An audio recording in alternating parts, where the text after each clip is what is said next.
Petit message avant que la vidéo commence les amis, vous êtes 73% à regarder les vidéos sans être abonné. Pour vous c'est juste un petit clic, mais pour moi ça fait la diff et ça récompense vraiment mon taf. Voilà, merci à tous ceux qui penseront à s'abonner et sur ce, bonne vidéo les potes. Yo tout le monde. Aujourd'hui, après avoir parlé de Sasuke puis Madara, je voulais évoquer un autre Uchiwa, cette fois moins populaire car bien moins développé dans le manga, mais qui reste super intéressant à analyser. Père d'Itachi et Sasuke, chef du clan Uchiwa et du département de police de Konoha, je parle bien sûr de Fugaku. J'ai compris. Tu travailles pour l'autre camp, c'est ça? Oui, père. Mère, je... Va te faire foutre! Va te faire foutre! Va te faire foutre!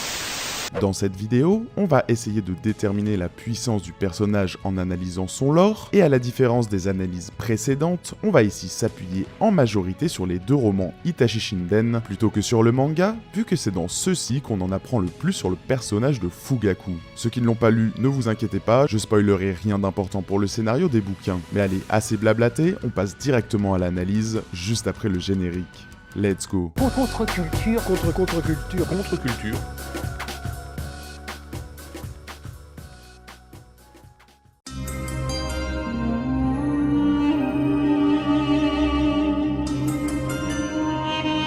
Bon, commençons par l'évidence. En tant que Jonin de Konoha, chef du réputé clan Uchiwa et du département de police, crucial au maintien de l'ordre au sein du village, Fugaku se place avec ce triple statut bien au-dessus du niveau d'un shinobi moyen. Et avant la publication des deux romans Itachi Shinden, traduits en français par La véritable histoire d'Itachi tome 1 Lumière et tome 2 Nuit Noire, publiés aux éditions Kana en 2017, on n'en savait pas plus sur Fugaku. Or dans ces romans, on apprend qu'il était connu sous le nom de Fugaku l'œil maléfique par les autres villages, un surnom qu'il avait obtenu après avoir réalisé de nombreux exploits pendant la troisième grande guerre ninja. Ses talents de shinobi y sont même qualifiés de comparables à ceux de grands ninjas comme Minato Namikaze, Sakumo Atake ou même les Sannin légendaires par le narrateur, de quoi faire monter la hype autour de ce mystérieux personnage. Cette comparaison suffit à elle seule à placer Fugaku comme l'un des ninjas les plus puissants de Konoha, mais on va essayer d'aller un peu plus loin. Toujours dans les romans, il nous est dit que certaines voix souhaitaient installer Fugaku au poste de Hokage après la démission forcée d'Hiruzen, les exploits du chef des Uchiwa durant la guerre y étant sans doute pour beaucoup. Or, on le sait tous, c'est Minato qui fut finalement choisi. Et là, je vais tout de suite désamorcer un truc. Dans le roman, il est effectivement dit que le fait que Fugaku ne soit même pas évoqué comme candidat potentiel au poste de Yondaime par les membres du conseil s'explique en grande partie car les doyens, sous l'influence de Danzo, souhaitent tenir les Uchiwa loin du pouvoir central. Sauf que beaucoup de fans ont compris ça en mode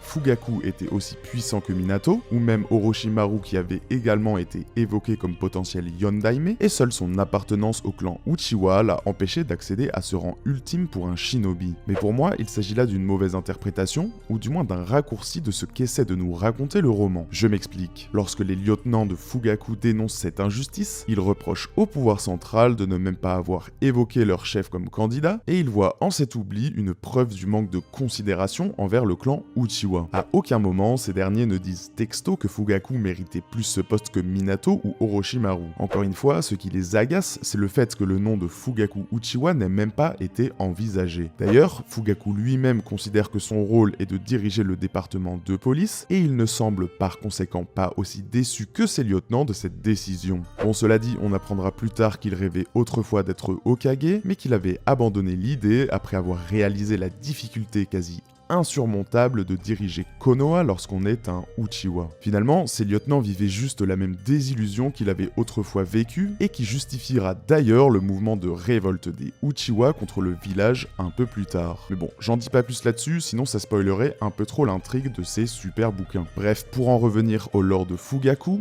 il était certes reconnu comme un shinobi puissant, mais rien ne nous permet d'affirmer, comme certains n'hésitent pas à le faire, qu'il était du niveau de Minato. Le fait qu'il ait réalisé des exploits durant la guerre, tout comme l'éclair jaune de Konoha, ne les place pas nécessairement sur un même pied d'égalité, et je vais vous donner mon avis le plus objectif possible sur le sujet, en m'appuyant sur les éléments dont on dispose grâce au roman. En effet, dire que Fugaku était du niveau de Minato me paraît un peu excessif, et ce pour plusieurs raisons. La première, des plus factuelles, je disais un peu plus tôt que les talents de Fugaku étaient comparés à ceux de Minato, des Sannin et de Sakumo. Et rien que là, vous devriez me voir venir. Il est assez évident que les personnages que je viens de citer ne se valent valent pas. Ils sont certes tous de puissants shinobi, mais je pense qu'on sera d'accord pour dire que parmi eux, Minato sort son épingle du jeu. Donc que Fugaku soit comparable à Minato en termes de réputation, ok.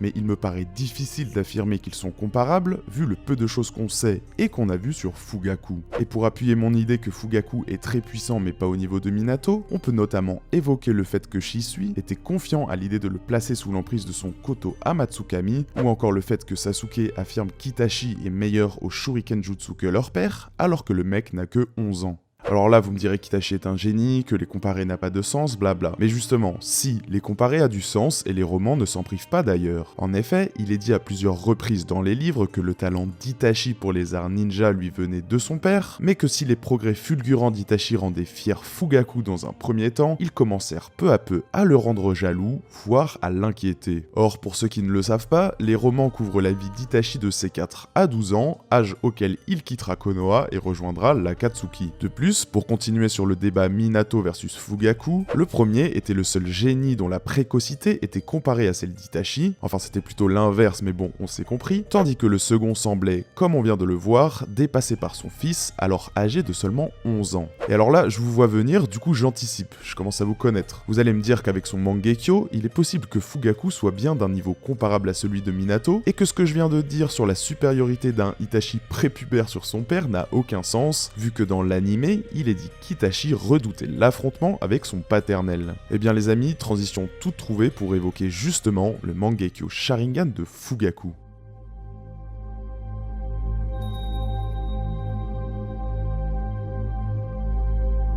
Beaucoup de mauvaises interprétations sur le niveau réel de Fugaku viennent en fait de l'adaptation animée des romans Itachi Jinden, dans laquelle on apprend notamment que Fugaku s'est éveillé au Mangekyo Sharingan en voyant un ami mourir au combat pendant la 3e grande guerre ninja. Et alors là, mini spoiler mais tranquille, c'est pas super important, il n'est dit à aucun moment dans le roman que Fugaku dispose effectivement de ce dojutsu. Alors en temps normal, je vous dirais que les épisodes filler de l'anime ne sont pas canons et que donc je n'en tiendrai pas compte, mais ici c'est un peu plus compliqué vu qu'il s'agit d'une adaptation d'un roman, quant à lui bien canon, je le précise. Le seul souci que j'ai en fait avec cette adaptation, c'est qu'elle n'est finalement pas si fidèle que ça au roman. Pour l'exemple, au-delà de la question du Mangekyo de Fugaku, sur laquelle on revient tout de suite, on y voit notamment une autre version de la mort de Shisui, de l'attaque de Kyuubi, du massacre du clan par Itachi, notamment en ce qui concerne la mort d'Izumi Uchiwa, ou encore bien sûr la confrontation entre Itachi et Fugaku. En effet, dans l'anime, Fugaku explique peu avant le massacre qu'il dispose du Mangekyo, et Itachi nous est donc montré comme redoutant un face-à-face avec son père, là où ce n'est pas